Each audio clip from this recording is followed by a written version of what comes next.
Shalom para todos, Yahweh los bendiga, bienvenidos a los dos últimos capítulos del libro de Éxodo. Quizás cerramos en esta mañana con este mensaje, lo que falta 39 y 40, donde pues se continúa lo que estábamos revisando la vez pasada y era la construcción del tabernáculo. Ya en estos últimos capítulos se ejecutó todo lo que capítulos anteriores se narró de cómo fue la instrucción en la enseñanza la semana pasada y en esta veremos pues la finalización de pues cómo se concretó, cómo se llevó realmente a cabo el tabernáculo. En lo particular de hoy, lo que nos está pendiente relacionado con todo lo que fue ordenado hacer es la hechura de las vestiduras de los sacerdotes y pues en el capítulo 40 es la gran inauguración, ¿no? Con todo el power, no a la colombiana, sino habrían llevado papayera, unos señores cantando vallenato, en su defecto rancheras, no. Fue diferente, pero sí hubo una gran inauguración con todo el esplendor que veremos cómo habrá sido. Remitámonos al capítulo 39 para arrancar y que el Señor entonces, roguémosle, Padre Celestial, te pido que nos enseñes, que nos hables al corazón, nos permitas entender, memorizar, aprender, Señor, todos estos pasajes, estas enseñanzas, la historia de nuestro pueblo, la historia de cómo buscaste habitar en medio nuestro, Señor, cómo lo ordenaste y que esto tenga trascendencia dentro de nuestro corazón. Te lo ruego en el nombre de Yeshua. Amén.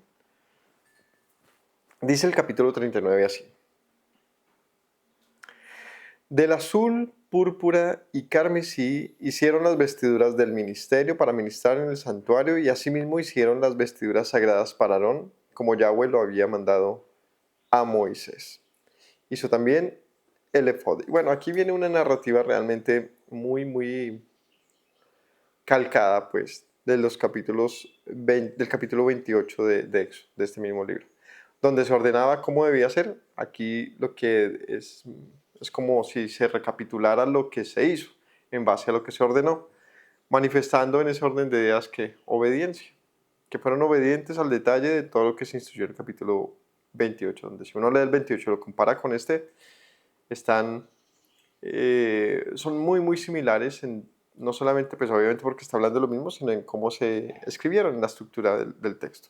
Así que no nos vamos a demorar tanto en el capítulo 39, vamos a hacer una lectura un poco más larga, pero el capítulo 40 sí es donde vamos a enfocarnos en esta mañana. Entonces, lo primero acerca de las vestiduras, el azul, púrpura y carmesí, de esto hicieron las vestiduras del ministerio y las vestiduras sagradas para Aarón, como Yahweh lo había mandado a Moisés. Azul, púrpura y carmesí, ¿qué era? Rápido. Unas telas de colores, simplemente con un tinte especial, les daban un color particular con lo que se daban las tonalidades que se requería para las diferentes prendas del sacerdocio. Hizo también el efod de oro. ¿Qué era el efod? Un pectoral, ¿cierto? Un chalequito de azul, púrpura, carmesí y lino torcido. Entonces este era, en lo anterior, azul, púrpura y carmesí, habla particularmente de las vestiduras en general, las túnicas y aunque estas eran de lino también torcido, lino blanco, sino que aquí ya menciona un tema extra y es el oro y otra serie de elementos no textiles que portaban las vestiduras. Entonces, hizo el efod de oro, azul, púrpura, carmesí, lino torcido. Batieron láminas de oro y cortaron hilos para tejerlos entre el azul, la púrpura y el carmesí, el lino, con labor primorosa. Hicieron las sombreras para que se juntasen y se unían en sus extremos. Entonces el hilo, ¿cómo fue? Para todas estas uniones, de oro. O sea, todo fue maravilloso en lo que respecta de la vestimenta del sacerdote. Cómo se unieron las diferentes partes era con unas, aquí como dicen, batieron láminas de oro, es decir, se preparó unas tiras, unos elementos particulares para poder llevar a cabo todo esto. Hicieron las sombreras para que se juntasen y se unían en sus dos extremos, y el cinto del efod que estaba sobre él era de lo mismo, de igual labor, de oro, azul, púrpura, carmesí, lino torcido, como Yahweh lo había mandado a Moisés. Entonces, para que lo recordemos, iban aquí dos sombreras, ¿cierto? Ahorita mencionará, con unas con los nombres de los hijos de Israel marcados en piedras preciosas. Y aquí venía el pectoral del juicio con también otras piedras preciosas. Y todo estaba amarrado, eran piezas independientes, pero unidas entre ellas con oro. Y un cinto, ¿no? Dice aquí, labraron las piedras de ónice montadas en engaste de oro con grabadura de sello con los nombres de los hijos de Israel. Es decir, que fue con grabadura de sello, significa que no fue pintada, sino fue, ¿cómo se dice? Con bajo relieve, ¿no? Fue escarbada, se me olvidó el nombre. Grabada, fue grabada. Pues, en las piedras los nombres de los hijos de Israel, 6 y 6 nombres, para los 12 cuando se refiere a los hijos de Israel, se refiere a las tribus. Entonces son 6 y 6 en cada hombro. Sobre piedras de ónice, ¿no? Montadas en un engaste de oro, era la manera en que estaban dispuestas sobre las sombreras. Para los que de pronto han visto algo de cómo se hace la joyería, cómo ponen una piedra sobre un anillo, sobre unos aretes, tiene como una cornisa, o sea, la pieza de oro, de metal, tiene unas pestañitas muy pequeñas, se pone la piedra y se cierran y a presión queda amarrada. Es como muy sencillo el proceso o la técnica, pero pues el metal tiene la suficiente sujeción para dejarla ahí firme, ¿no? No tiene ningún pegue particular, solamente como que ellas abrazan la piedra. Listo. El pectoral de obra primorosa, como la obra del efod, de oro azul, púrpura, carmesí y torcido, era cuadrado, doble. Hicieron el pectoral, su longitud era de 1 palmo y de 1 palmo su anchura. Cuando era doblado, el pectoral. Es que el pectoral, si recordamos, era realmente un rectángulo y al doblarse generaba un cuadrado, de tal manera que quedaba entre él un bolsillo. ¿Se acuerdan para qué era ese bolsillo? Para el urín y el tumín. Él ahí llevaba las 2 piedrecitas del urín y el tumín. Se formaba un bolsillo al simplemente tener un pliegue del mismo que formaba un cuadrado. Entonces, entonces era doble de 1 palmo, ¿no? Versículo 10. Y engastaron en él 4 hileras de piedras. La primera hilera era de sardio, topacio, carbunclo. O sea, 4 hileras de 3 para completar 12, ¿cierto? Entonces la primera hilera era sardio, topacio y carbunclo. Esta era la primera hilera. La segunda, esmeralda, zafiro y diamante. Tercera, jacinto, ágata y amatista. Cuarta, berilio, ónice y jaspe. Todas montadas y encajadas en engastes de oro.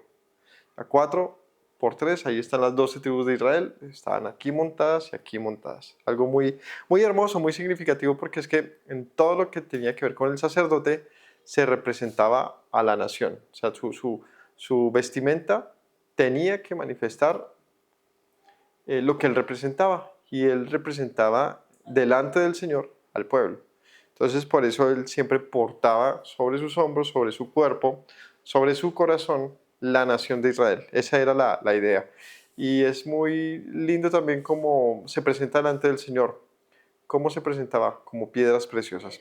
Es algo interesante porque nos muestra o nos deja interpretar que es el deseo del corazón del Señor sobre su pueblo. O sea, eso es como, más allá de que como Él ve a su pueblo, creo que es lo que Él espera de su pueblo.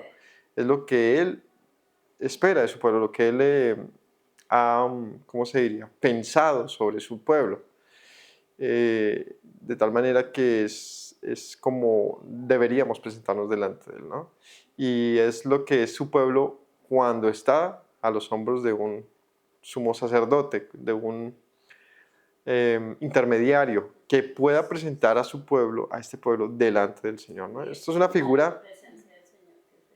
una figura mesiánica muy importante, y es como el pueblo, al estar unido, pero sobre uno, que pudiera ser acepto delante del Señor, es que podía presentarse ese pueblo. Y esto era para hermosura del mismo sumo sacerdote.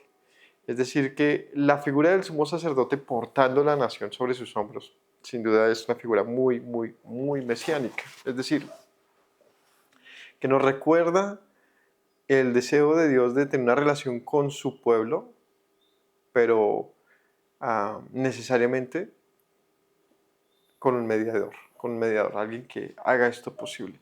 Y esta figura que la Biblia nos interpreta, nos cuenta, nos dice los apóstoles, este es el Cristo de la gloria, este es el Mesías que ha venido a cumplir este papel, presentarnos delante de Dios de una manera libre y perfecta, por cuanto Él tiene esa capacidad, esa perfección para lograrlo. Entonces, 12 piedras en el pecho del sacerdote, del sumo sacerdote. Las piedras, versículo 14, eran conforme a los nombres de los hijos de Israel, 12 según los nombres de ellos, como grabaduras de sello, cada una con su nombre, según las 12 tribus. ¿Listo? Otra vez, también con grabaduras, solamente que cada una con su propio nombre, una gran joya. Yo me imagino encontrarse ese pectoral, si no es que lo más probable es que lo hayan desarmado entre tantas guerras, pero estoy seguro que puede haberse desarmado, pero que se puede encontrar una piedra con la grabadura que diga allí, no sé, Judá, que diga allí José, que diga Leví. Sería tremendo. Usted se encuentra un diamante y que en hebreo antiguo tenga escrito el nombre de un hijo de Israel. Eso es invaluable. Eso no, porque por lo que significa históricamente y por lo que significa teológicamente, esto no sería algo demasiado único, ¿no? Y lo más tremendo es que lo más probable es que sí existan estas piedras aún, porque a nadie le interesaría romperlas, ¿no? Ahí vea ese diamante y si a ese sacamos varios anillos, no. La pieza vale es en su tamaño más generoso, ¿no? Entonces, si están por ahí dando vueltas en algún lugar, sería muy tremendo encontrarse. Cuanto más una que tenga 6 nombres grabados. Y es que estas no perecen, son piedras, imagínense, estas están intactas. Es más, no tienen moho, no tienen nada, eso es pasarle trapito y brillan otra vez. Y cuánto más fuera encontrar todo el pectoral, si es que existe, o sea, si es que se ha preservado, lo más seguro es que ese sí lo pueden haber separado, ¿no? Para quitarle el oro. El oro sí se puede retirar, pero las piedras, es de lo que digo, es como el Señor diciendo, sus nombres están grabados permanentemente, ¿no? O sea, seguramente si se encuentran, así sea una de las 12 piedras, bueno, 13, 14, debe ser un hallazgo tremendamente importante, porque ya nos remite ni siquiera al tiempo de los reyes, ni siquiera al tiempo babilónico, sino lejos, pero lejos es lejos, hasta el tiempo de los inicios de la nación de Israel, cuando un sumo sacerdote por primera vez, porque esto no hubo copias, esto fue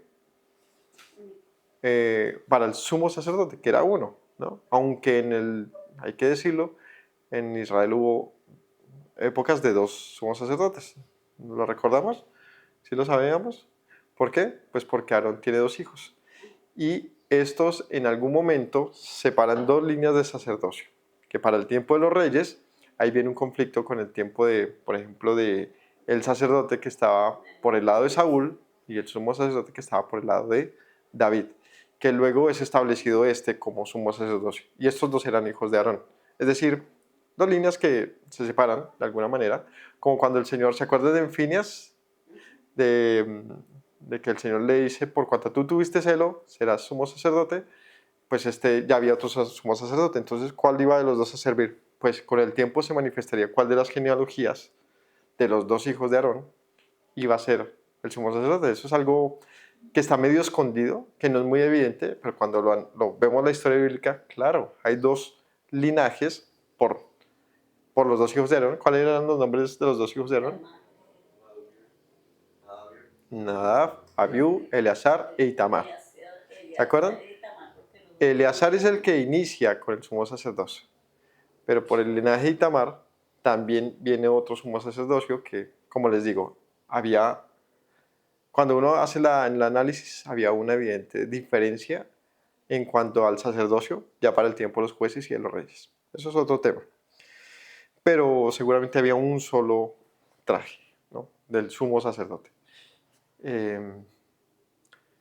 Y como les menciono, pues al ser un traje único, pues es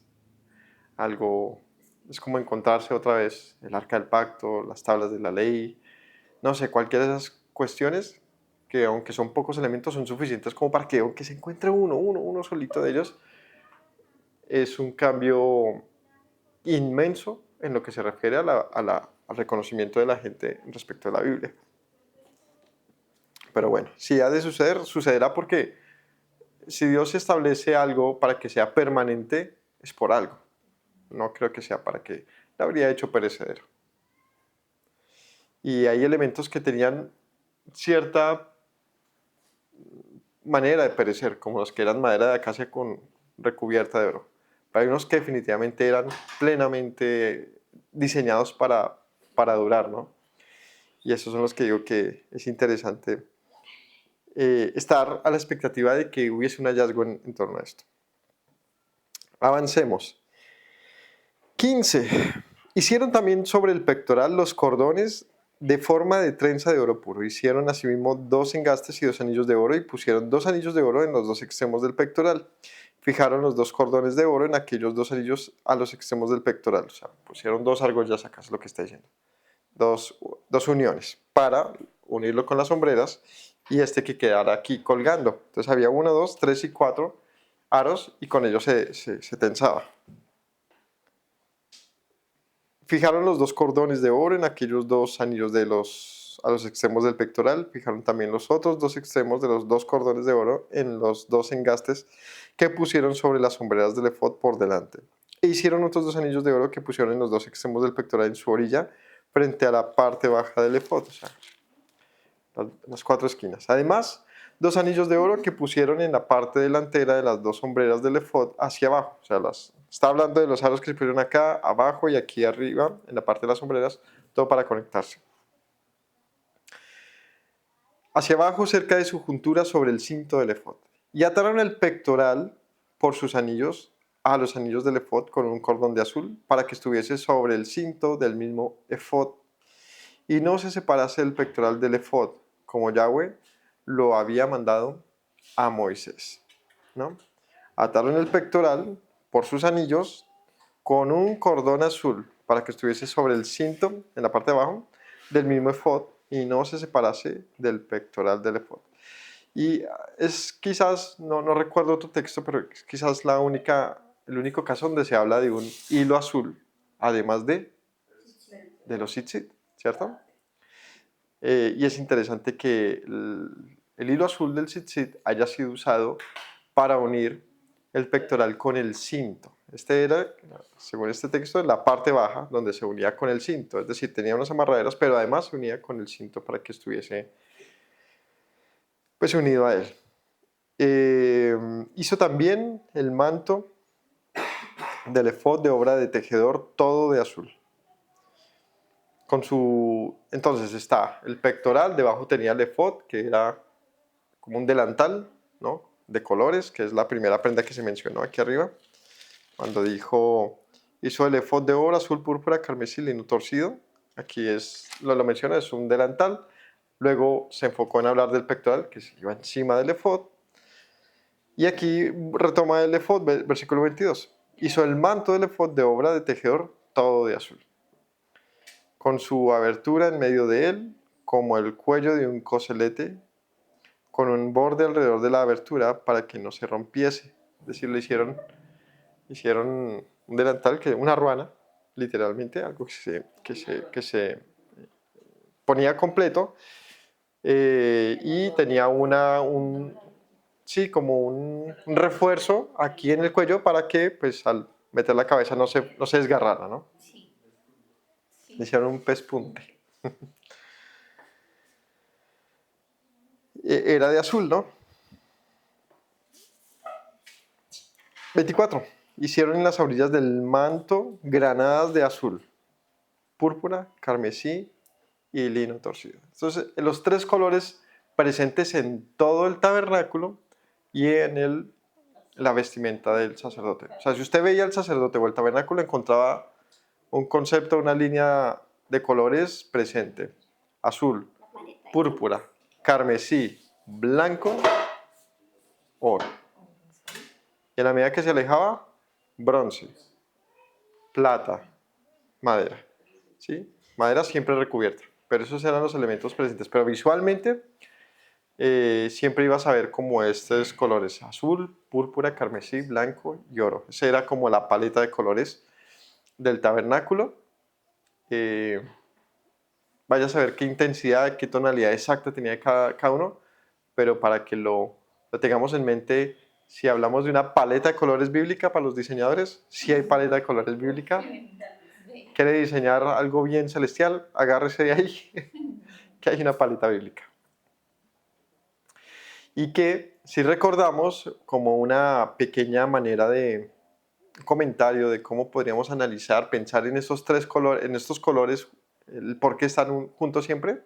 Fíjese que el azul, púrpura y carmesí, estos tres en particular, generalmente están juntos, o sea, se presentaban que se debían utilizar juntos, es decir, como que se veía esta transición. ¿Y cuál era? Literalmente los menciona en este orden: azul, púrpura y carmesí. Y como les mencioné la primera vez que hablamos de esto, que fue en el tabernáculo, son colores de transición, es decir, del azul se pasa al púrpura y del púrpura al carmesí. No del azul al rojo, al carmesí y luego al púrpura, sino hay un orden donde el púrpura está en toda la mitad. Por eso, este es el transitivo, ¿no? O sea, para pasar a rojo, de azul a rojo, necesitas un púrpura. Entonces el púrpura es la mezcla de ambos. Y hablamos en aquel momento de que esto está representando algo, que me hablará el rojo, que me hablará el azul, que me hablará el púrpura, ¿cierto? Esta transición, y además se le sume un dorado, generalmente uniéndolo, y un blanco, ¿no? Entonces son colores muy significativos. Donde hablábamos en particular del azul, púrpura y carmesí, simplemente es un comentario, no lo dice así la Biblia, pero podríamos, a ver, Dios dejó todo en plastilina para que, como dice el Mesías, el que tenga oídos para oír, que oiga. O sea, como que échale cabeza. O sea, no. Métele, piense. Y pues una probabilidad simple es el azul, que nos habla siempre, pues, de los cielos. Y la sangre, pues del hombre, de la muerte de nosotros. Y esto, pues alguien que está entre ambos, el púrpura, ¿cierto? Donde une los cielos con el hombre, y este que está ahí siempre presente, que es una figura mesiánica otra vez, de un Yeshua, alguien que puede conectar ambos mundos. El oro súper presente, que es la divinidad, y el blanco, la pureza. O sea, son colores que no son tan complejos, ¿no? No le metió un naranja fosforescente, ¿qué significará eso? ¿No? Son tres colores, son una paleta de 5 colores relativamente constante, o sea, como que sí, siempre me habla del dorado, muy en tema de la realeza, de la divinidad, del poder, de la gloria. El blanco definitivamente habla de la pureza, de la integridad, de la santidad. El azul nos habla de los cielos, de los mares, de la profundidad. El rojo, de la sangre, de la expiación, de la muerte. Y el púrpura, ese es un color realmente nuevo que actualmente, y más bien posteriormente, lo empezamos a relacionar con la realeza, porque reyes utilizaban este color, pero no sabemos qué tan antaño, es decir, no necesariamente un faraón utilizaba púrpura en sus vestimentas. Sí, pero es algo reciente, ¿no? Y en la Iglesia Católica se preservó bastante el púrpura, creo que por Roma, y el rojo. Pero independientemente de la analogía que nos represente ahora por la vasta historia que ha pasado desde ese momento hasta ahora, para ese pueblo en ese momento, ¿qué era el púrpura? ¿No? Y lo que sí es claro es que el púrpura era uno de los colores más exóticos, más, wow. O sea, tiene púrpura en su ropa, es de mucho caché, es muy... Entonces, una persona importante representa que sí, en efecto está hablando de gloria nuevamente, de una nobleza y de alguien en particular que tenía el color púrpura sobre sí. Entonces, como les mencionaba, si el tabernáculo y el sacerdote siempre han estado representando un punto intermedio, ¿cierto? O sea, un lugar, una morada, un representante, pues el púrpura sería en ese donde es el color digamos, maestro, que une todo eso que está pasando ahí en lo que se refiere a esta conexión de los dos mundos, el cielo y la tierra. Y se le agrega entonces la divinidad y la santidad. Y sin duda aquí ya nos habla de un alguien. O sea, ¿quién? Un sacerdote no tenía esta pinta. Hebreos dice que ellos no podían, no daban el nivel, no daban la talla, se les exigía, se les solicitaba esto, pero no la lograron. No se podía. Así que era necesario que se manifestase uno que pudiese cumplir esto. Que cuando presentase expiación no tuviese más que expiar por sí mismo porque era tan pecador que tenía que expiarse primero, sino alguien que realmente pudiese hacer una expiación plena por cuanto tenía ese nivel, digamos, de necesidad que había sobre este intermediario. O sea, se necesitaba alguien con unas cualidades particulares, donde el Señor por cientos de años manifestó ese objetivo. Y nos demostró que solo mediante Él mismo era posible acceder a Él mismo. Y que nosotros como humanos siempre íbamos a estar por nuestra propia condición limitados, donde era necesario entonces que su presencia nos conectara con Él. Es una figura muy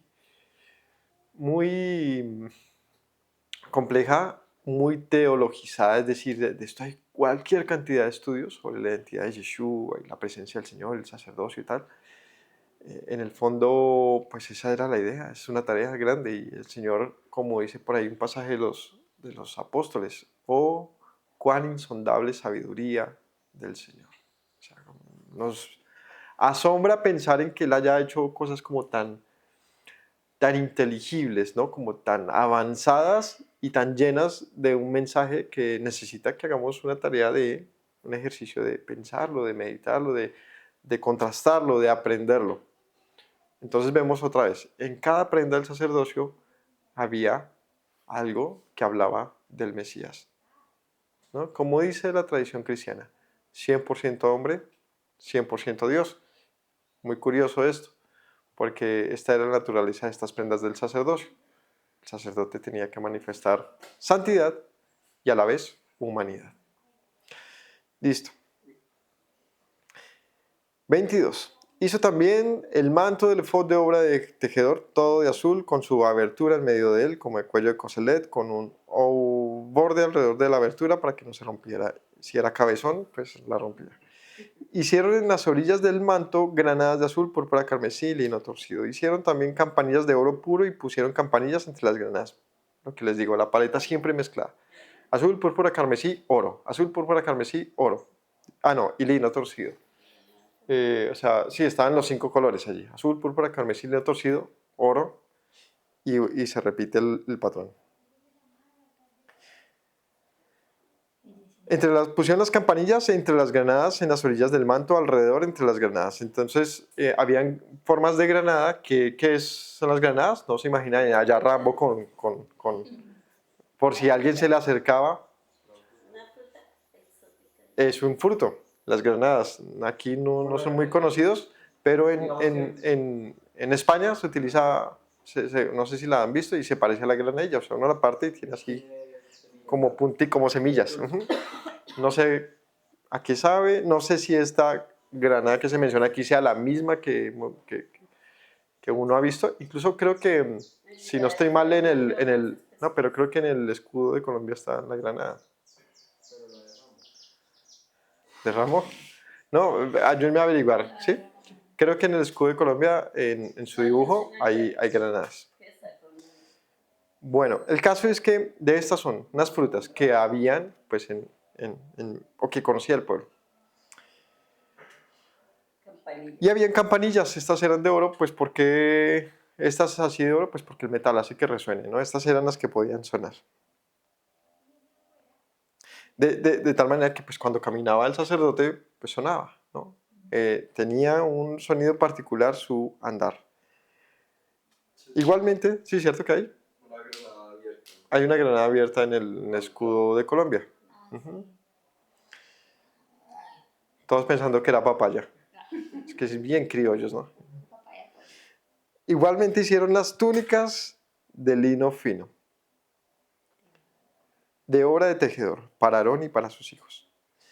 Entonces aquí viene ya la parte más interna. Entonces hablamos del efod, que es una o es un delantal, ¿no? No lo olvidemos. Luego viene el pectoral del juicio, aquí no le dieron ese nombre, en otros textos sí, y es todo el tema que hablamos de cómo esto parece un chaleco, ¿no? Algo que se pone encima de todo.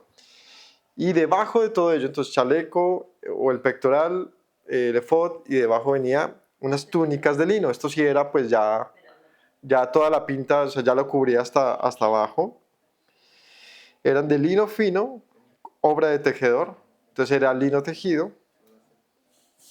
Asimismo, la mitra, y este era para Aarón y para sus hijos. Este no era solamente para el sumo sacerdote, sino ya era la pinta del sacerdote. Un sacerdote en general llevaba esto.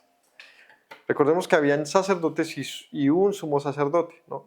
Es decir, habían funciones cada vez más elevadas y los sacerdotes sí eran muchos.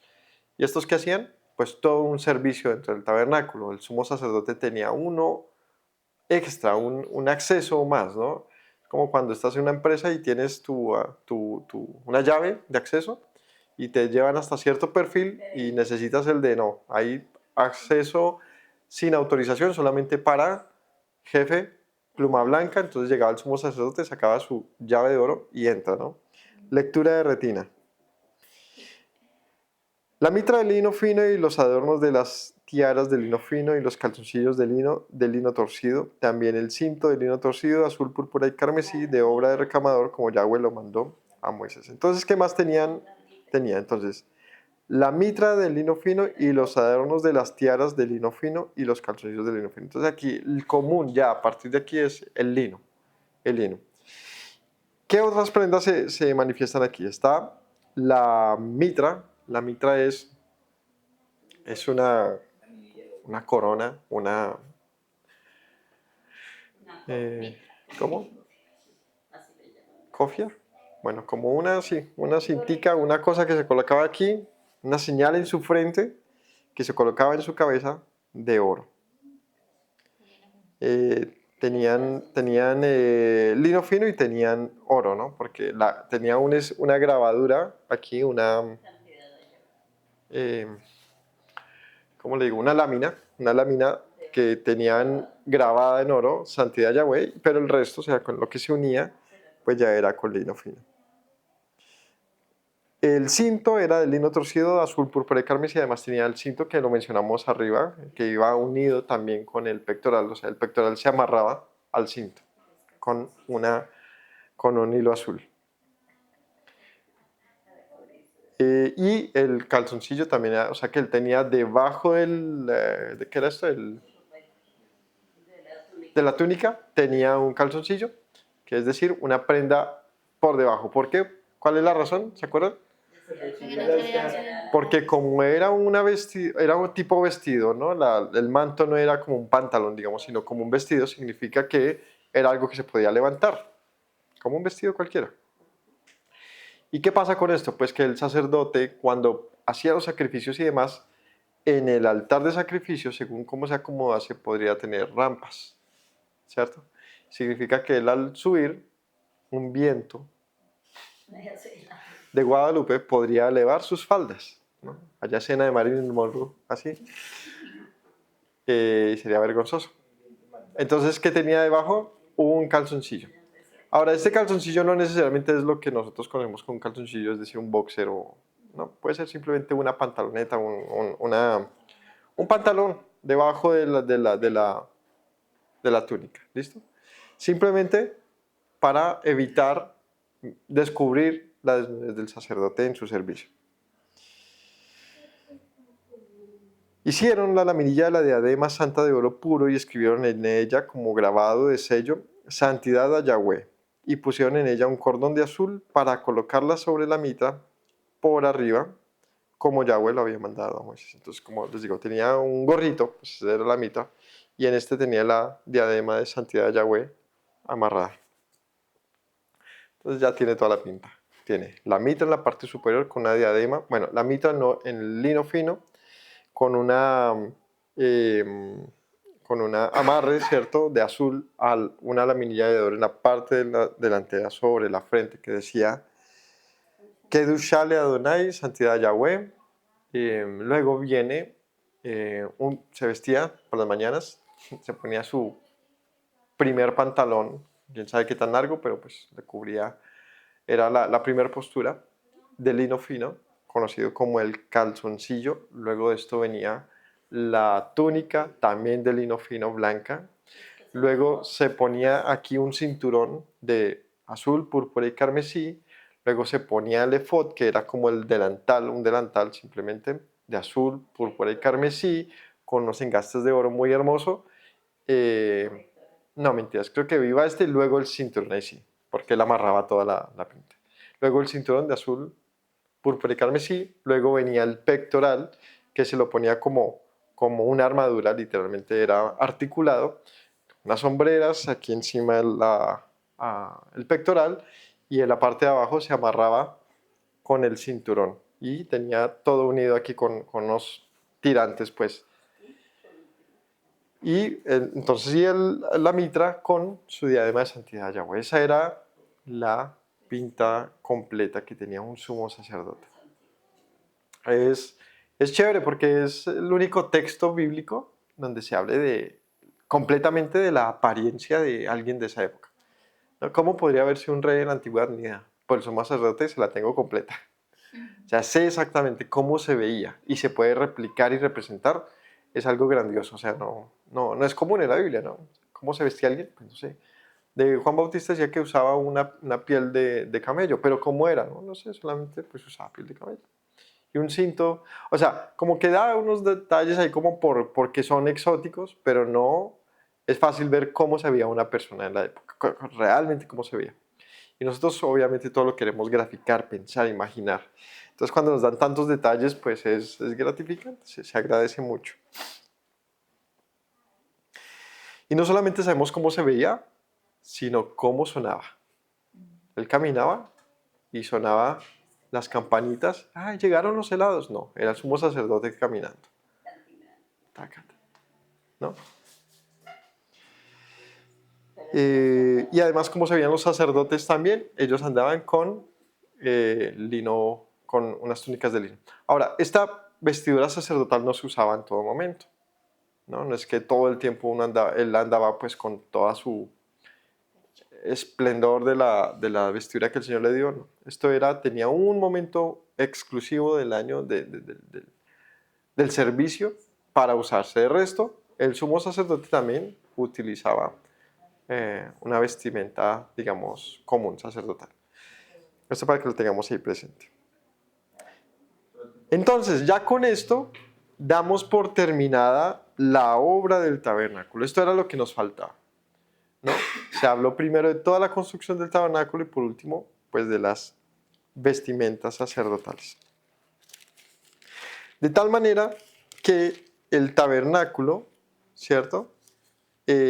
Arranca con una ofrenda, para ello, ¿cierto? Una ofrenda de parte del pueblo y se construye de adentro hacia afuera con todos los utensilios internos, luego el mobiliario, la estructura del tabernáculo y va de adentro hacia afuera, luego el atrio y por último hablamos de los que servirían allá, que eran las vestimentas sacerdotales.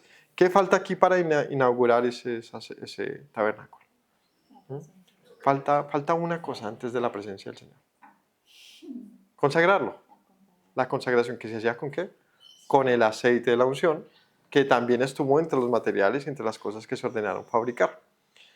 ¿Listo? Es lo que está pendiente, digamos, para completar. Pero ya como tema de construcción, aquí ya todo el mundo terminó su obra con mucho esfuerzo y gran obra. Vamos a ver cómo termina este capítulo. Versículo 32. Así fue acabada toda la obra del tabernáculo de reunión. Hicieron los hijos de Israel como Yahweh lo había mandado a Moisés, así lo hicieron. Trajeron el tabernáculo a Moisés, el tabernáculo y todos los utensilios, sus corchetes, sus tablas, sus barras, columnas, basas. Aquí hace como un inventario. Bueno, ahora sí, ¿qué hicimos? Y empieza a llamar lista y a chulear ahí con una tabla así, marcando. Márquele ahí X a lo que van trayendo con un cincel. Allá Josué tomando nota. ¿Qué trajeron? Rápidamente, vamos a leer.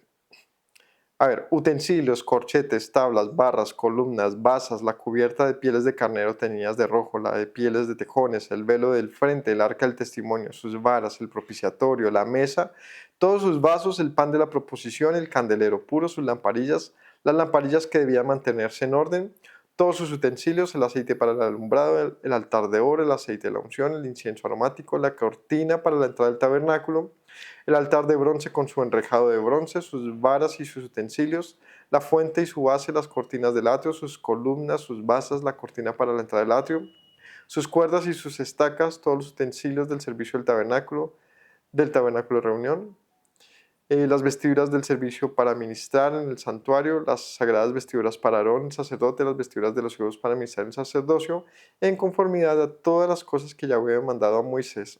Así hicieron los hijos de Israel toda la obra. Y vio Moisés toda la obra y aquí que la habían hecho como Yahweh había mandado y los bendijo. Estupendo. Aquí Moisés dice, sí, se ha verificado, todo se ha entregado a conformidad de lo que solicitó el Señor, y esto es muy importante. Es muy importante porque no hubo tal cosa de que, una historia de que se entregó algo fuera del diseño, que le llevaron algo de otro material, de que alguien se robó una, o sea, no, aquí en esta historia, gracias, no hubo algo, sí, no hubo algo negativo que destacar, que sí pasó en muchas otras ocasiones, ¿no? En otras ocasiones pasaron cosas no tan chéveres, pero en esta parece que todo el mundo participó. ¿Cómo participó la gente? Diríamos en unidad. La gente tuvo unidad, tuvo generosidad, la gente se dejó guiar por el Señor, la gente tuvo fe. Y es algo hermoso porque, insisto, no dilataron el procedimiento, no fueron tacaños con los elementos, no se destaca aquí algo negativo en ninguna manera. Digo, esto no era común, siempre llegaba la manchita negra y de algo que pasó. Moisés revisa todo y dice, es conforme a lo ordenado, así que los bendijo. Los bendijo. Esto nos recuerda algo aquí, al día de la creación. Cuando dice hizo al hombre, a su imagen, hombre y mujer los hizo, los bendijo. Y terminó el día y dice, y vio lo que había hecho era bueno, y los bendijo. O sea, como de, voy a ver la obra que he hecho, si es conforme a la obra de Yahweh, es bendita, ¿no? Está el sello, ¿qué es lo que acredita que algo estuvo bien hecho? Que ha sido bendecido. Y nos recuerda ese momento de la creación. ¿Cuándo seremos bendecidos por el Señor? Cuando nos veamos a la imagen del varón perfecto. O sea, el sumo sacerdote sin duda y el tabernáculo tiene que reflejar el deseo de Dios sobre nosotros, la humanidad, sobre su pueblo. Cuando te miras, cuando te reflejas, ¿qué ves? ¿Ves un hombre, una mujer conforme al corazón de Dios o no? Si lo eres, pues bendito del Señor eres. Si no, pues tienes mucho por cambiarse, mucho por transformar. Tienes que renacer. Nos toca seguirnos esforzando en el Señor para que se evidencie en nosotros esto. Santidad a Yahweh, ¿no? Un pueblo que se transforma para aquel quien nos ha creado. Capítulo 40. Este es el último capítulo del libro de Éxodo. Veamos cómo sigue. Luego Yahweh habló a Moisés diciendo, en el primer día del mes primero harás levantar el tabernáculo de reunión. El primer día del mes primero. ¿Cómo se le llama ese día? Es el primer día de Aviv, que ya tenía ¿cómo se dice? Algo relacionado para el pueblo. Este día fue especial, ya tenía un punto de identidad, tenía una referencia, es el término, una referencia histórica para el pueblo. ¿Qué pasó un primero de Aviv? Bueno, el Señor les dice, este mes, allá cuando nos remontamos al pueblo saliendo de Egipto, les dice, este mes será el primero de los meses. Pero cuando les dice eso, ya habían pasado unos días y estaban celebrando Pascua. Así que el pueblo sin duda refiere a Aviv como el mes de la liberación. No, el mes de la liberación. Pero aquí particularmente nos refiere a algo que pasa el primero del mes y el primero del año. O sea, un Rosh Hashanah. ¿Qué pasa? Esto es algo que aquí voy a hacer el comentario para que se nos quede, que no, hasta ahora no lo teníamos presente. Nosotros celebramos inicio de año. Siempre que empezamos año, por allá para un abril, marzo, abril, que se da generalmente el inicio de año bíblico, no hacemos mayor cosa que tocar el shofar, pronto una cena y ya, como que inclusive la escritura nos dice, pues celébrese algo el primero del año, simplemente es una marca importante que tener presente.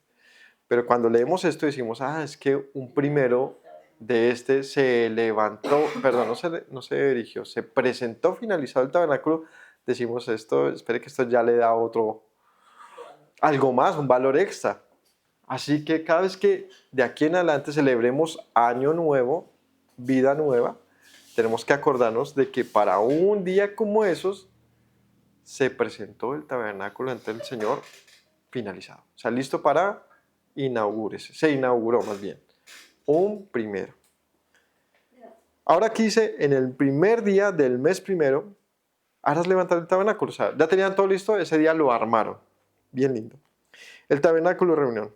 Pondrás en él el arca del testimonio. Ahora, pregunta, ¿cuánto tiempo habrá pasado desde que el pueblo salió de Egipto hasta este momento? O sea, lo levantan el primer mes del año, pero ¿de cuál año? Ha pasado 1 año, 2 años, 3 años. Recordemos que el pueblo estuvo 40 años en el desierto. ¿Qué se les ocurre? ¿Alguna idea? ¿Cuánto tiempo? Sí, ¿qué año será este? ¿El año tercero, 15, 20, el segundo, el primero? ¿Cómo? ¿De la salida? Sí, de que ellos salieron. Bueno, Eso debe ser los 80, ¿no? aquí lo dice, no en este texto, por eso todos de pronto no tiene aquí mayor referencia, pero si leemos esta misma historia en el libro de Números, capítulo 9, el libro de Números, capítulo 9, dice así, aquí naturalmente, como en todos los libros de la Torá, pues hace un recuento de muchas cosas y nos permite saber varias.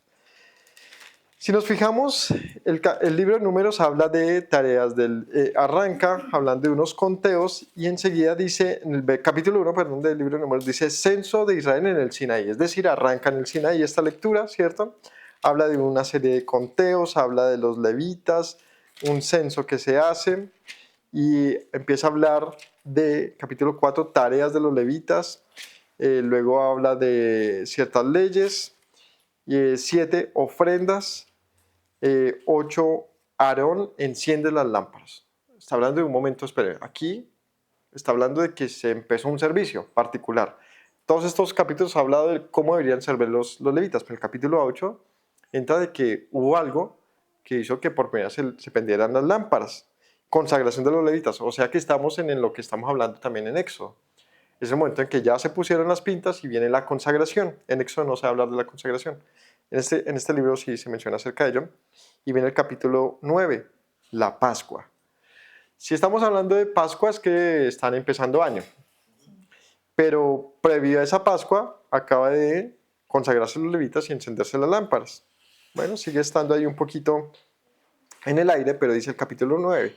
Habló Yahweh a Moisés en el desierto del Sinaí en el segundo año de su salida de la tierra de Egipto, en el mes primero, diciendo. Entonces tenemos segundo año, mes primero, en el Sinaí aún. O sea que si construyeron el tabernáculo, lo hicieron en ese periodo del Sinaí. No estuvieron andando ni caminando, estuvieron ahí quietos 2 años. No, en el mes primero del segundo año significa que estuvo del 0 al 1, 1 año, y del 1 al 2, 2 años, o sea, de tiempo permanente, ¿cierto? Desde la salida. Descontemos 3 meses hasta que iniciaron ahí. Ese es el periodo que estuvieron en el Sinaí. Entonces dice que estuvieron en el desierto de Sinaí y en el segundo año de la salida les dice celebrarán la Pascua, y aquí habla de esto acerca de se celebrará. Versículo 15. El día que el tabernáculo fue erigido, la nube cubrió el tabernáculo sobre la tienda del testimonio en la tarde. A la tarde había sobre el tabernáculo. Es decir, cuando empieza año les dice no se les olvide que dentro de 15 días hay Pascua. Porque aquí, ¿qué debía haber primero? Se erigía, en este caso, el tabernáculo. O sea que este texto nos deja saber que el tabernáculo se erigió en el segundo año de la salida de Egipto. Tiempo razonable para haber recibido las instrucciones, o sea, no fue no les tomó 2 años hacerlo. Recordemos que primero llegan al Sinaí en el mes tercero, luego Moisés va y viene todo el tema del becerro de oro y eso toma como 3 periodos de 40 días, o sea, como 4, 8, 12, 120 días, ¿cierto? Son 4 meses. Y 3 que lleva son 7 meses ya de no se hizo nada en relación a construcción. Pero a partir de ahí, si contabilizamos séptimo mes hasta cierre del segundo año, o sea, son 5 meses más 2, son 17 meses más o menos que tuvieron para haber llegado a este momento. Más o menos, ahí a grandes rasgos. Razonable, ¿no? Teniendo en cuenta que eran millones de personas, que habían miles de trabajadores, no sabemos cómo lo habrán distribuido, pero seguramente aquí está como en una industria, seguramente aquí está el área de textiles, aquí ustedes se van a encargar de metales, ustedes se van a encargar de esto y lo otro, y pues todos estaban trabajando a la par para finalmente presentar esa obra finalizada. Entregarlo, ¿no? Vamos entonces con el capítulo 40. En el mes primero, el día primero, harás levantar el tabernáculo de reunión. Pondrás en él, entonces, ¿cómo se levantó?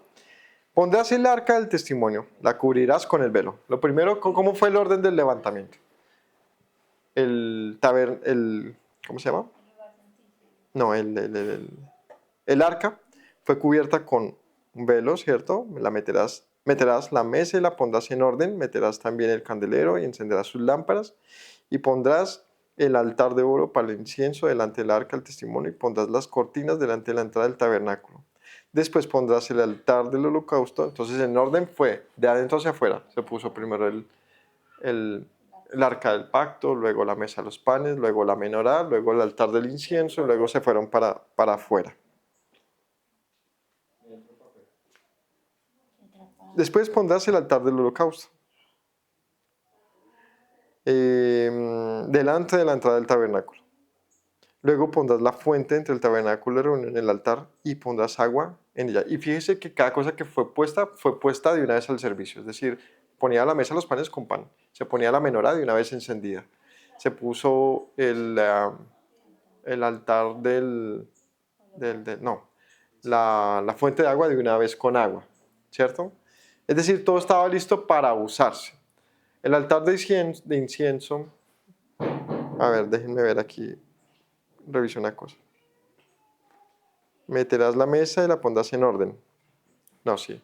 Ella no tenía pan. O sea, la mesa, el altar de incienso, el altar de sacrificio no tenían sus cosas que iban en ellos dispuestas porque es un servicio aparte. Es decir, ellos se ponían para hacer ese servicio. Pero habían cosas que estaban allí permanentes, como el agua y el fuego. A ver. Pondrás la fuente entre el tabernáculo de reunión y el altar, y pondrás agua en ella. Finalmente pondrás el atrio alrededor y la cortina a la entrada del atrio, y tomarás el aceite de la unción, y ungirás el tabernáculo y todo lo que en él está. Lo santificarás con todos sus utensilios. Será santo. Ungirás también el altar del holocausto, todos sus utensilios. Santificarás el altar, será un altar santísimo. Asimismo ungirás la fuente y su base y la santificarás. Llevarás a Aarón y a sus hijos a la puerta del tabernáculo de reunión y los lavarás con agua, y harás vestir a Aarón las vestiduras sagradas, lo ungirás y lo consagrarás para que sea mi sacerdote. Después harás que se acerquen sus hijos, les vestirás las túnicas y los ungirás como ungiste a su padre. Serán mis sacerdotes y su unción les servirá por sacerdocio perpetuo por sus generaciones. Y bueno, todo el orden, ¿no? Primero ya todo establecido, cerrado con los atrios cerrados, ya aquí venía era ungir todo. Y empezó con el aceite de la unción preparado según el mismo texto nos indica cómo fue preparado en textos anteriores, a ungir cada cosa, ¿no? ¿Cómo se ungían? No sé exactamente, o sea, no sé qué cantidad se vertía, pero el caso es que todo era eh, mm, untado de este aceite especial. Em, todos los elementos, todo lo que se menciona aquí, y al final Aarón y sus hijos. Primero se lavaron, decir, se bañaron, y enseguida fueron se pusieron las vestiduras sacerdotales y enseguida fueron ungidos. Dice, esta es su unción, serán por sacerdocio perpetuo por sus generaciones. O sea, entre las generaciones de ellos se mantendría este sacerdocio. Es decir, es la consagración de los hijos de Aarón para este servicio. Moisés hizo conforme a todo lo que Yahweh le mandó. Así lo hizo. Así, en el día primero del mes, en el segundo año, el tabernáculo fue erigido. Y bueno, que le quedan dudas, aquí dice nuevamente que fue en el segundo año. Fue erigido el tabernáculo.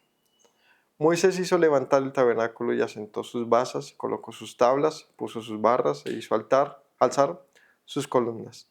Levantó la tienda sobre el tabernáculo, puso la sobrecubierta encima del mismo, como Yahweh había mandado a Moisés.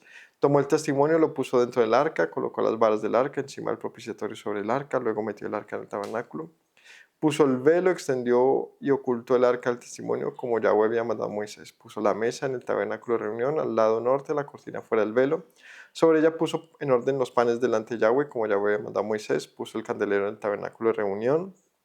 Enfrente de la mesa, al lado sur de las cortinas, encendió las lámparas delante de Yahweh, como Yahweh había mandado a Moisés. Puso también el altar de oro en el tabernáculo de reunión, delante del velo, y quemó sobre él el incienso aromático, como Yahweh había mandado a Moisés. Puso asimismo la cortina a la entrada del tabernáculo. Colocó el altar del holocausto a la entrada del tabernáculo, del altar de reunión de sacrificio, y sacrificó sobre él holocausto y ofrenda como Yahweh había mandado a Moisés. Y puso la fuente entre el tabernáculo de reunión y el altar y puso en ella agua para lavar. Y Moisés y Aarón y sus hijos lavaban en ella sus manos y sus pies. Cuando entraban en el tabernáculo de reunión, cuando se acercaban al altar, se lavaban como Yahweh había mandado a Moisés. Finalmente erigió el atrio alrededor del tabernáculo y del altar, y puso la cortina a la entrada del atrio. Así acabó Moisés la obra. Es decir, todo se puso, no solamente se montó, sino se probó, todo se usó como se había ordenado. Ese es el inventario final, el resumen final de todo lo que se habló en los capítulos anteriores. Cada cosa se mencionó, cada cosa se utilizó de acuerdo a lo ordenado y a lo establecido, y todo fue probado, todo fue encerrado también. Y los que vendrían a servir y a dirigir este proceso ya habían sido también consagrados, vestidos, estaba todo listo. Esto es muy bonito, realmente para el pueblo debió ser eh, pues algo mayúsculo, ¿no? Pues eran un pueblo ahí medio desordenado en el desierto para ese momento, y de repente ver algo como tan glorioso en medio de ellos surgir de la nada, porque pues de donde esto acostumbrados a ver maravillas seguramente y esplendor en Egipto, y de repente delante de ellos se levanta algo tan magnífico que dejó en ridículo por completo al becerro de oro, que demostró que lo que ellos esperaban hacer no tenía ningún sentido. Y ven esta obra esplendorosa, demostró entonces el sentido de la presencia del Señor en medio de su pueblo. O sea, qué es lo que Él finalmente quería hacer en medio de su pueblo. El pueblo lo pudo vivir, o sea, literalmente vivieron ese momento. Entonces una nube cubrió el tabernáculo de reunión, y la gloria de Yahweh llenó el tabernáculo. Y no podía Moisés entrar en el tabernáculo porque la nube estaba sobre él, la gloria de Yahweh lo llenaba. Cuando la nube se alzaba del tabernáculo, los hijos de Israel se movían en todas las jornadas. Pero si la nube no se alzaba, no se movían hasta el día en que ella se alzara. La nube de Yahweh estaba de día sobre el tabernáculo, y el fuego estaba de noche sobre él, a vista de toda la casa de Israel en todas sus jornadas. Este tabernáculo fue sellado, fue aprobado por Dios en este momento, cuando la gloria de Dios llenó el tabernáculo. Este es un momento sumamente importante porque la idea no era tener un lugar muy lindo en medio del pueblo, la idea era tener la presencia de Dios en medio de su pueblo. Y este evento se repitió con la construcción del templo de Salomón. Cuando Salomón dedica el templo finalizado, dice lo mismo: y la gloria del Señor llenó con una nube espesa el templo. Y todos los momentos que tenían que ver con una consagración nuevamente, más adelante cuando el templo también es destruido y se levanta, nuevamente dice, y la gloria del Señor llenó el templo, hasta que la gloria del Señor abandonaba. Recordemos que cuando la gloria del Señor o la nube abandonaba era momento de ¿qué? De moverse. Y en efecto, siempre que la gloria del Señor abandonó el templo o el tabernáculo, ¿qué pasó? El pueblo fue conmovido. En estos casos fueron movidos hasta la tierra prometida. Cada vez que se levantaba, es decir, abandonaba el momento, empezaba a moverse la nube.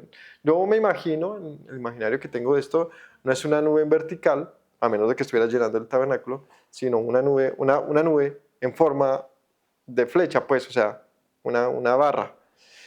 Y empezaba a desplazarse de tal manera que tuvieran todos suficiente sombra, pero sabían para dónde moverse. Ellos caminaban y cuando la nube se estacionaba, ellos se estacionaban. Y de noche la nube de fuego, en mi imaginario, en lo que entiendo, nos recuerda a una nube de atardecer, que es rojiza, que mantiene cierta luz. Bueno, el caso particular de esta nube nocturna es que sí les daba calor y sí les daba luz. Y si era hora de moverse, incluso de noche, les iluminaba la noche.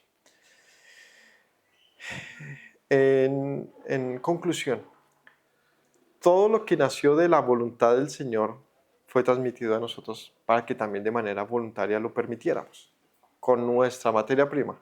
Nuestra, pero de Él, o sea, Él la puso en nuestras manos, pero nosotros tenemos que devolverla voluntariamente. Y de eso, que no tenía ningún valor en nuestras manos, tenía todo el potencial, pues lo que tenían en las manos era oro, piedras preciosas y todo lo necesario para transformarlo, aunque ya fuera precioso en sí mismo, transformarlo en algo que realmente tuviese algún valor.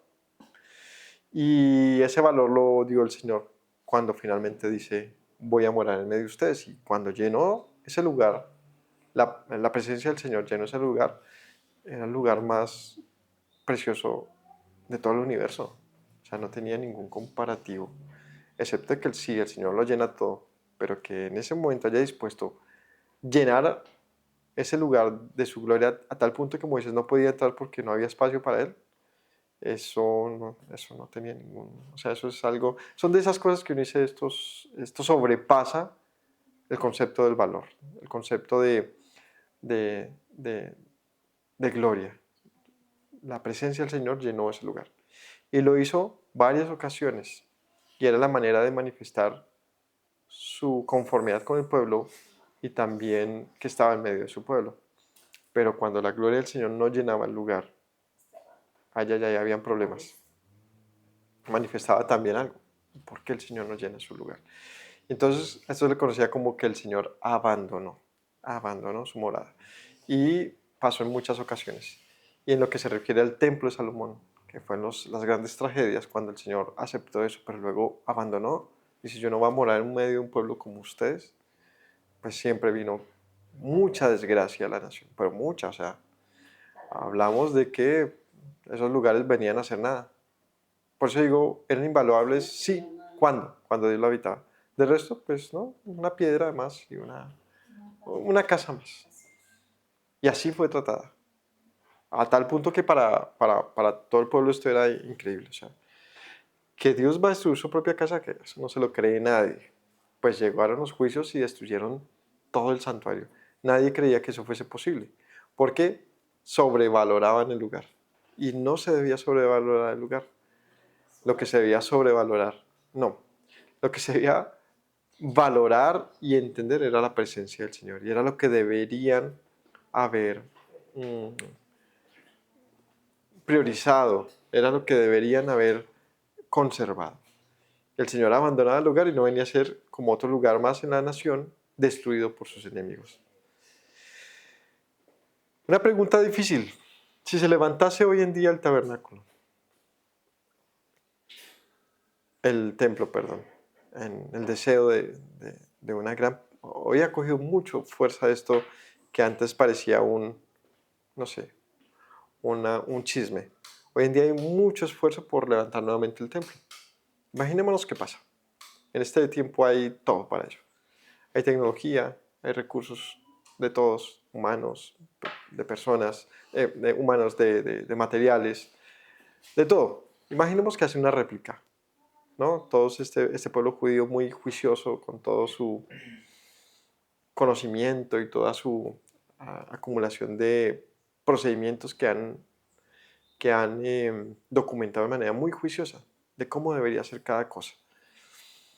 Imaginemos qué pasa, se transmite en vivo, el sumo sacerdote escogido presenta, dedica esto delante del Señor y no se llena de la gloria del Señor.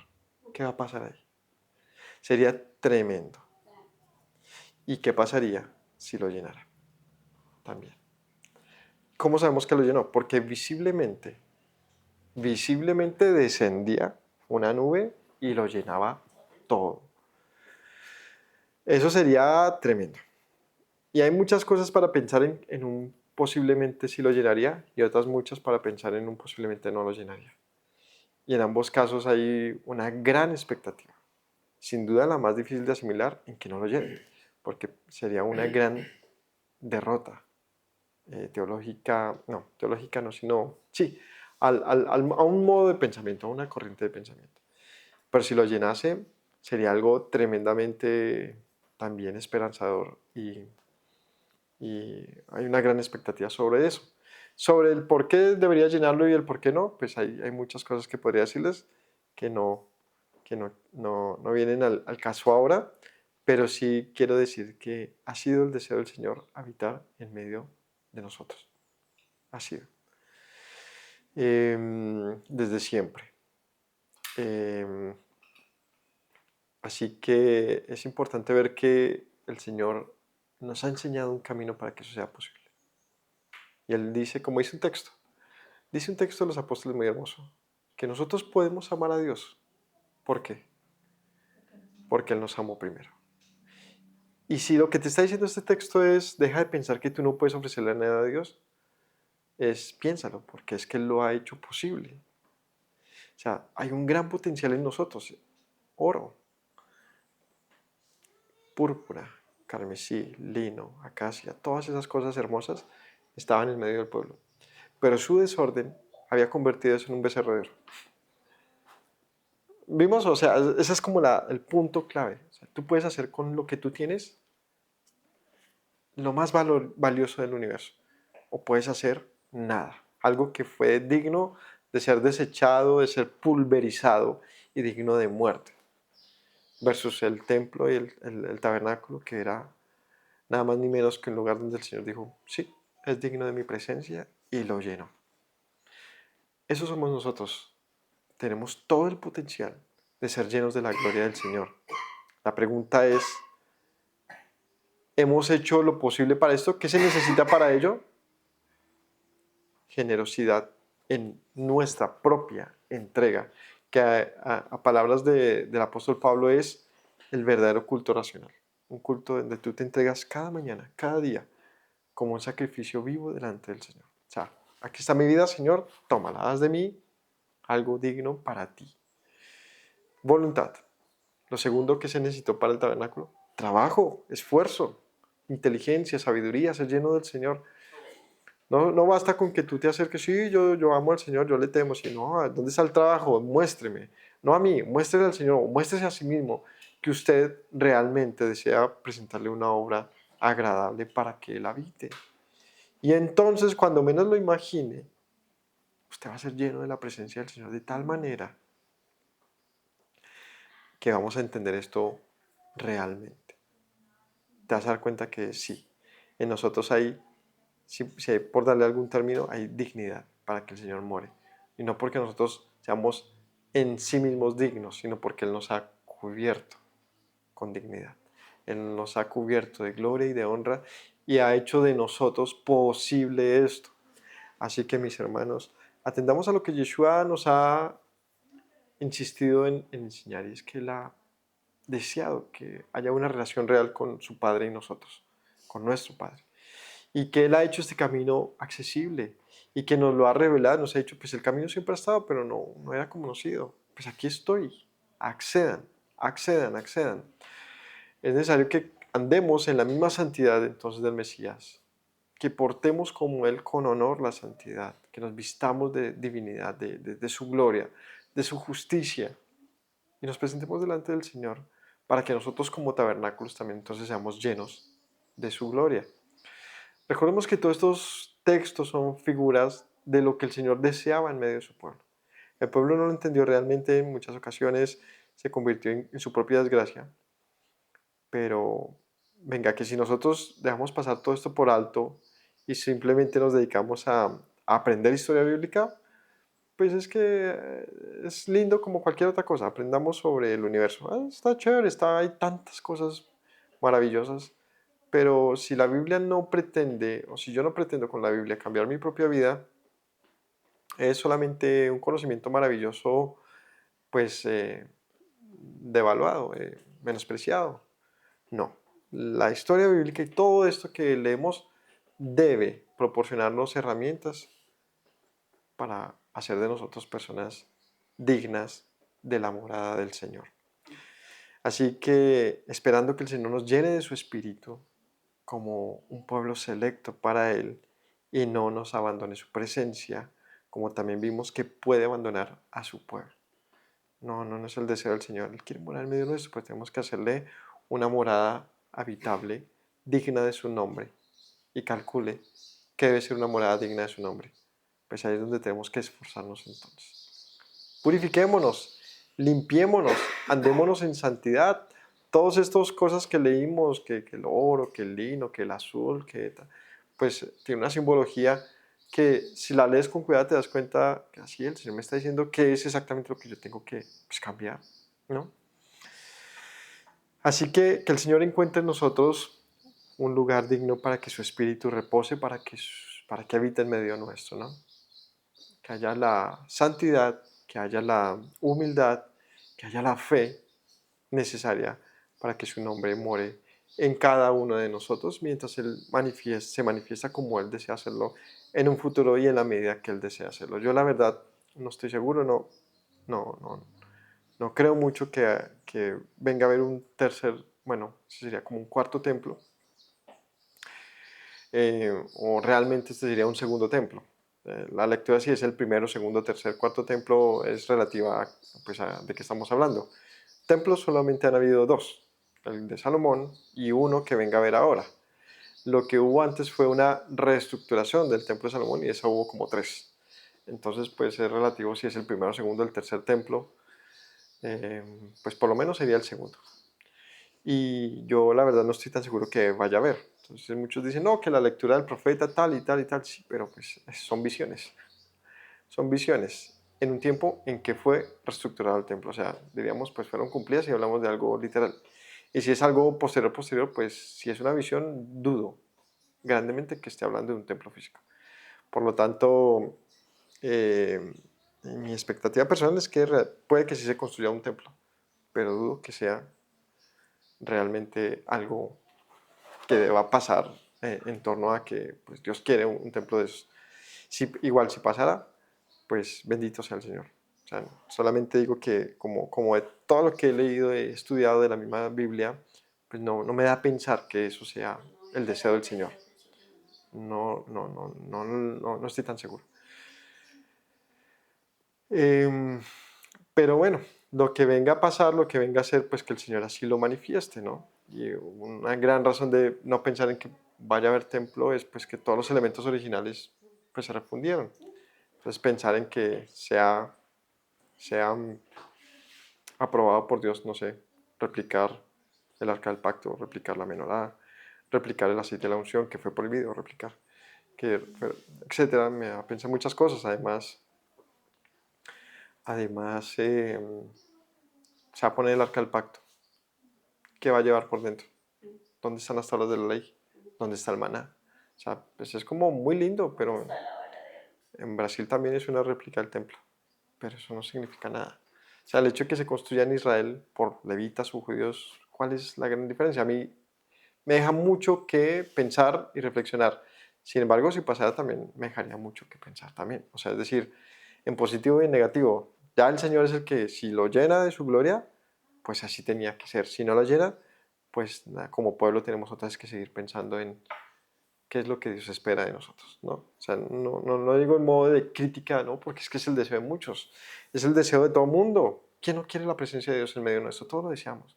Por eso no lo critico desde el punto de vista estar haciendo algo malo, no, sino que sí es difícil siento que quizás tengan como también esa sensación de responsabilidad, es que es nuestra responsabilidad hacerlo, supondría, de que si no está es porque pronto no nos hemos esforzado, no sé, pero sin duda hay que pensar y no desestimar las palabras de Yeshua donde nos dijo eso, vendrán días en que no se adorará aquí ni allá, porque el Señor busca adoradores que le adoren en espíritu y en verdad y en todo lugar, ¿no? O sea, se manifiesta que es un asunto más global y que de repente llevar todo nuevamente a este pasado de un único punto de encuentro nos haría desestimar todo lo que esto en un momento fue una sombra. Es como que hay una sombra en el pasado que apunta a algo muy grande para que cuando llegues a revelar eso grande siga siendo la sombra. ¿Me hago entender? Es como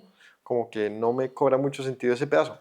Pero insisto, si llegase a pasar y por mi ignorancia, que por supuesto que está también ahí, no lo vi, pues gloria al Señor también y bendito sea porque así ha tenido que ser entonces.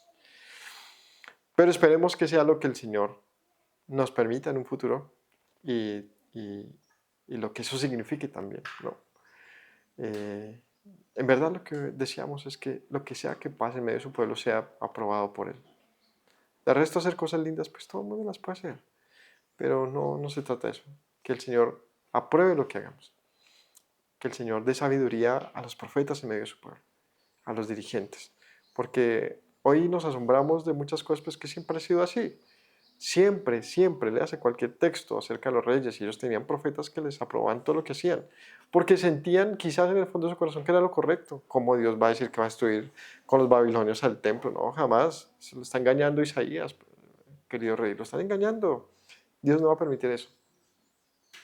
O sea, nadie imaginaba eso hasta que pasó lo que un profeta les dijo que pasaría. Uno de pocos. Hoy en día sigue siendo difícil pensar que pudiese pasar algo negativo en torno a las decisiones de Israel. Y esto sigue siendo un pensamiento pues obstructivo porque no nos deja pensar diferente. Yo en torno a esto lo único que digo es, pues si algo es conforme a la escritura, pues ahí ya tienes la señal. Si no lo es, pues ya tienes la señal. ¿Me hago entender?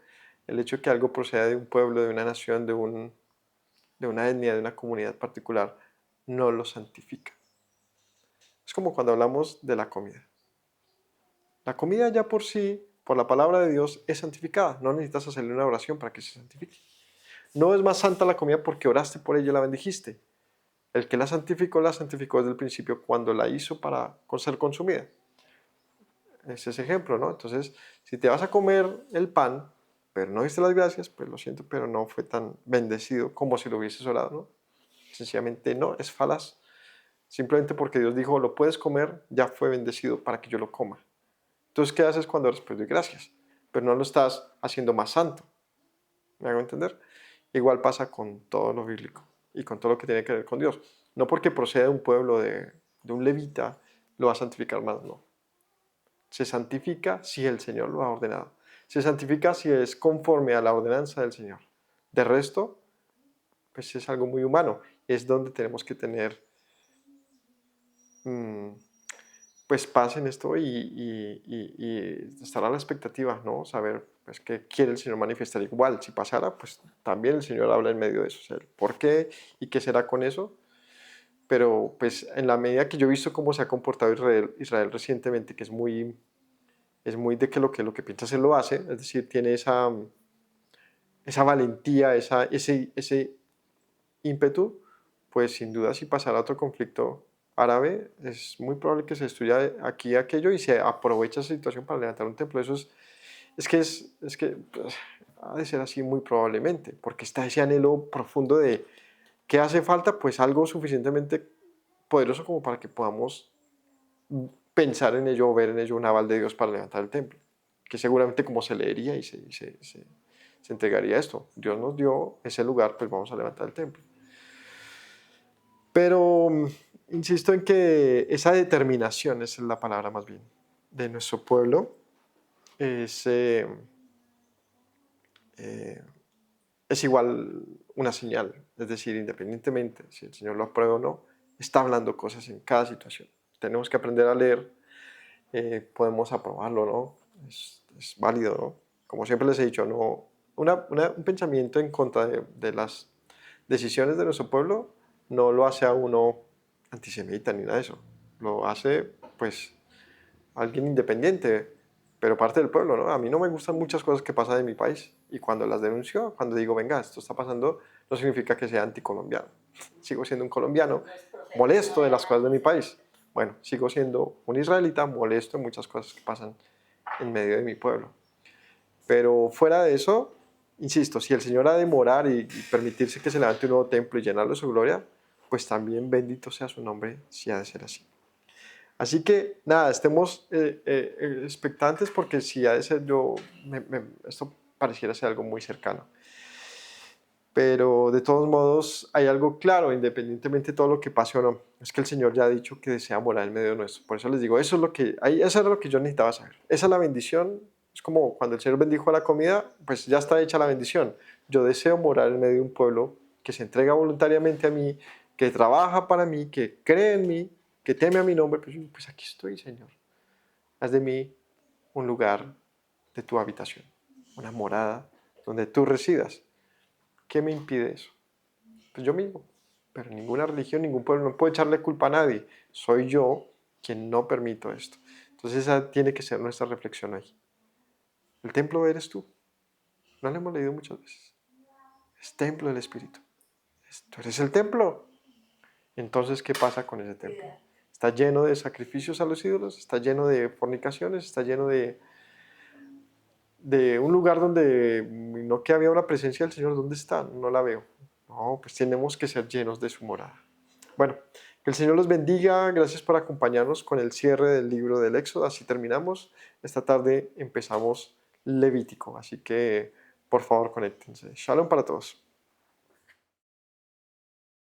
Me presento nuevamente, mi Rey, mi buen Señor. Mis pasos se han desviado, necesitan dirección. En tu amor me he refugiado, Yeshua, pues así al Padre puedo hoy decir. Me presento nuevamente, mi Rey, mi buen Señor. Mis pasos se han desviado, necesitan dirección.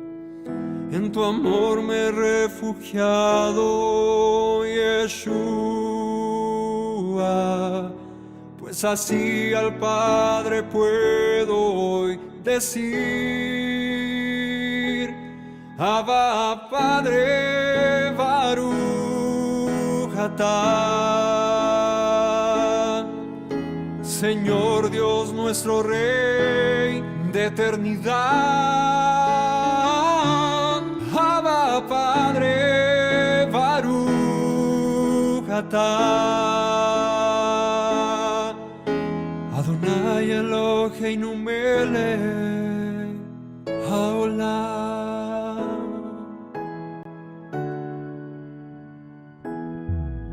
Me presento nuevamente, mi Rey, mi buen Señor. Mis pasos se han desviado, necesitan dirección. En tu amor me he refugiado, Yeshua, pues así al Padre puedo hoy decir. Me presento nuevamente, mi Rey, mi buen Señor. Mis pasos se han desviado, necesitan dirección. En tu amor me he refugiado, Yeshua, pues así al Padre puedo hoy decir.